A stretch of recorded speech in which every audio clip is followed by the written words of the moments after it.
It's a relief to see you all made it back in one piece. Huh? Feels like there's quite a few people missing. Where's Flint's and the others? And what about Nefer? I returned ahead of them. Flint is helping Aino and Anefa to set up the decoys and buy us some time. As for Miss Nefer... Boss is still wrapping things up on her end. She sent us back to fill you all in on the top secret intel we've been gathering. I see. Then let's get right into it. But first, who do we have here? You brought someone else in to help? Greetings. I was invited here to help as a longtime Tea Party companion of Columbina's. You may call me Arlecchino. Surely it can't be. Those eyes. Oh, where have I seen them before? Wait, of course. In those memories we just saw. The only Arlecchino I know is the fourth of the Fatui Harbingers.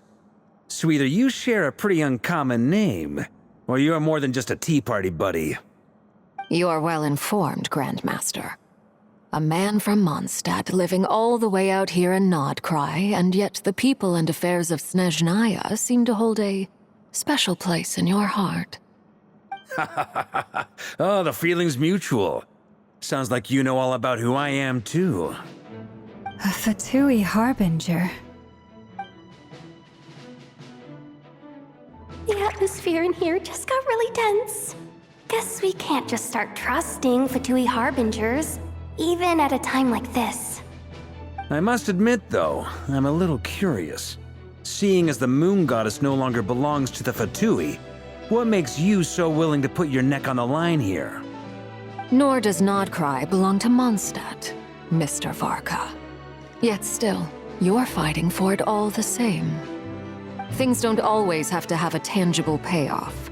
Sometimes, stopping things from spiraling out of control is a higher priority than chasing the spoils of victory. Of course, I can't say there's nothing in it for me at all. But that's between Columbina and myself. Forgive me. I don't mean to doubt you. It's just that the Fatui really have been the source of many of our troubles. We have our own way of doing things here in Nodcry. But ever since they arrived, the Fatui have treated us with nothing but hostility.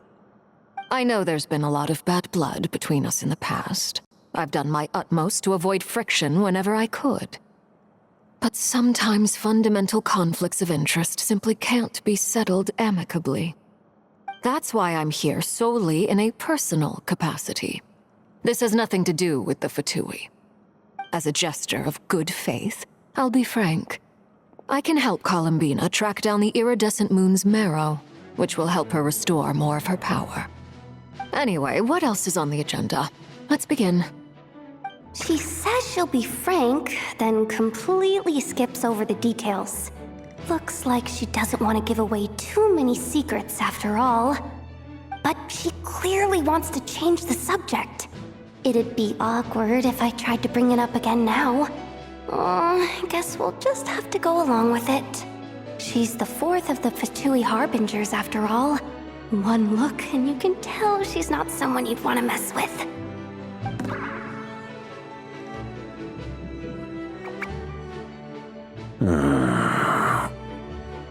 Well, since Miss Arlecchino sounds confident in her ability to handle that, we'll proceed to the next topic. Yehoda, time to share that top-secret intel. All right, listen up, everyone. First, we now know that Rerir was originally a Conrian secret agent whose primary mission was to hunt down and assassinate the so-called Dregs of the Crimson Moon. The Dregs of the Crimson Moon? In the memories, there was a lot of talk about the Crimson Moon and Eclipse, and a whole bunch of other stuff from the time of Conria.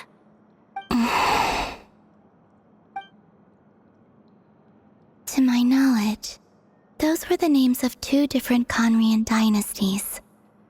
Long, long ago, it is said that the people of Conria worshipped the Crimson Moon, drawing a mysterious power from its reflection. But one day, a coup saw the Crimson Moon eclipsed, hence the name of the new dynasty that replaced it, and how it became the new emblem of Conria. Still, long after the Crimson Moon dynasty had fallen, the last ruler of the Eclipse dynasty, the Vinster King, still coveted the secrets it left behind. So, he sent the Rehir of Solnari to secretly hunt down the Crimson Moon's few remaining followers. In those days, Rerir showed no signs of madness. In fact, he was as normal as any other person. Oh, and he had a fiancé, or at least a would-be fiancé, called Tholindis. What's the matter?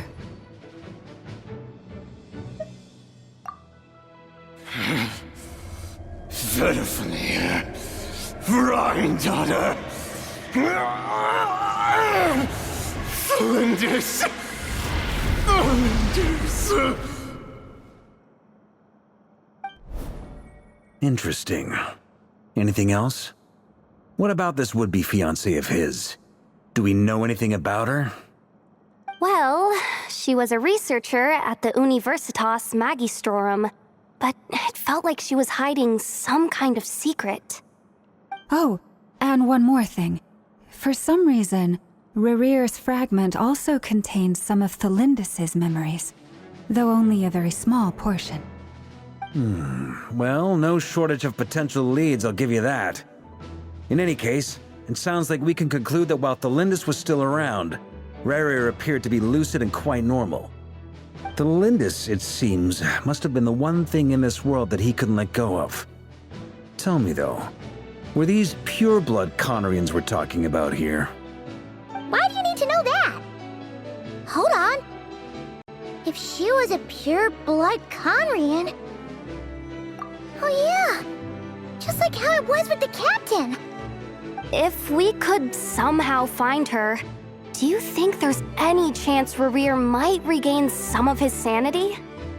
It's possible, but it would take a miracle.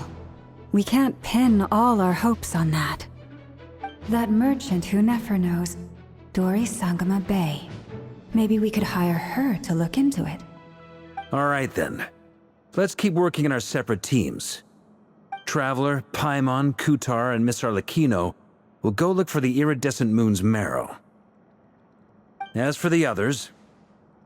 On the way over here, I noticed that the Wild Hunt monsters had grown even more frenzied in their search for Kutar. At this rate, the people living here will be in grave danger too. So I'm thinking of gathering together some of our followers to go wipe them out. I'll head back to the curatorium and meet up with the boss. Feels good knowing we've all got something to be getting on with. Given that the Wild Hunt has been a lot more active lately, the Lightkeepers have likely begun their own operations too. If that is the case, someone will need to pass the news on to Flint's. I'll hold the fort for now, then discuss our next move with Flint's, Aino, and Anefa when they get back. All right then. Well, the clock's ticking. If that's everything, we'll be on our way. We'd better get moving too. We'll try to buy you as much time as we can. Relax, just do your thing. I decided to call in some backup since things are getting so hairy. Our reinforcements should be here any minute now. Stay safe, everyone. Dismissed.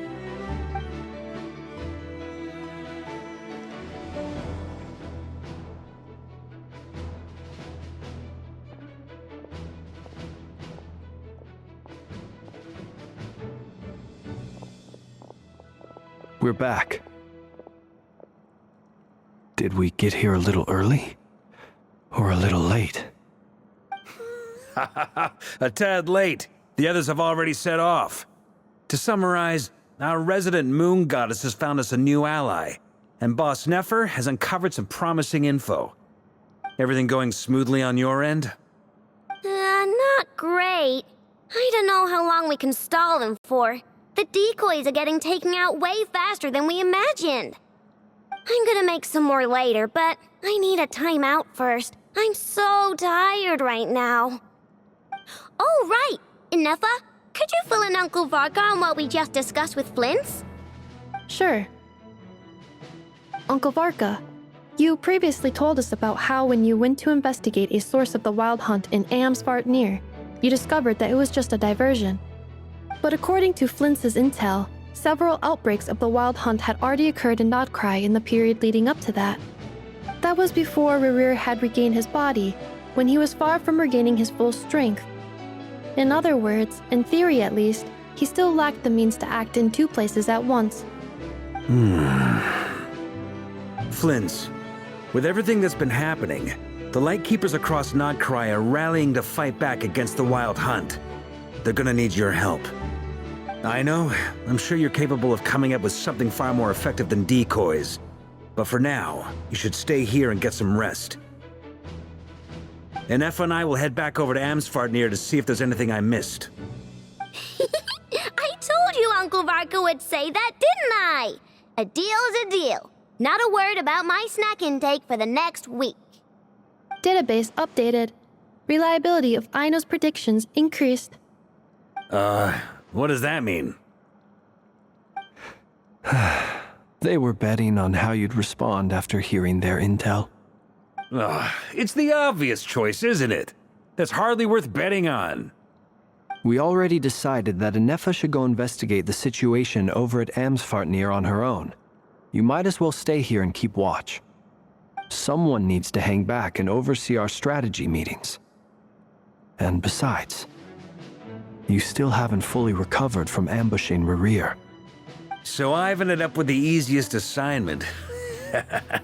Well, I appreciate it, everyone. See you when you get back.